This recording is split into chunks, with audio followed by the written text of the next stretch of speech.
C'est quoi ça?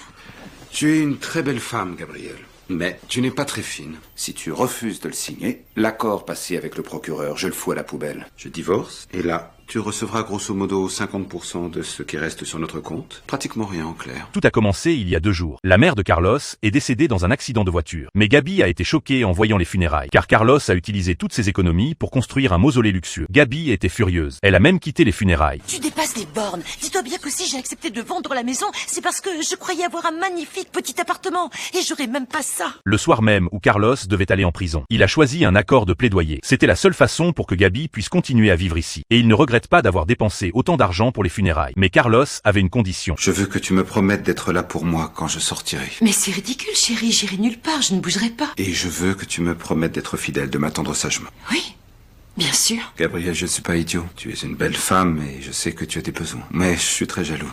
Très possessif, et je veux te l'entendre dire. Je te le promets. Le lendemain, un avocat a convoqué Gabi à l'hôpital. Elle a appris que sa belle-mère était morte à cause de la négligence d'une infirmière. À cause de la négligence de l'infirmière. Sa belle-mère est tombée dans les escaliers. L'infirmière était rongée par la culpabilité. Elle voulait compenser avec une indemnité à 7 chiffres. Gabi a accepté cet argent avec joie. Mais le lendemain, quand Gabi est rentrée chez elle, elle a trouvé l'avocat à la maison. Oh, on s'est déjà parlé?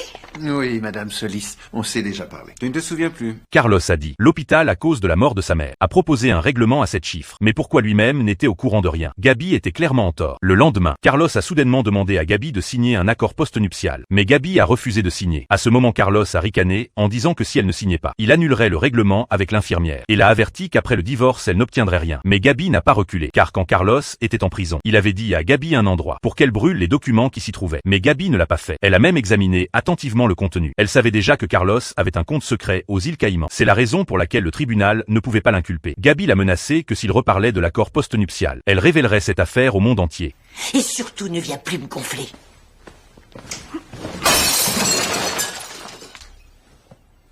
Je sais, bébé.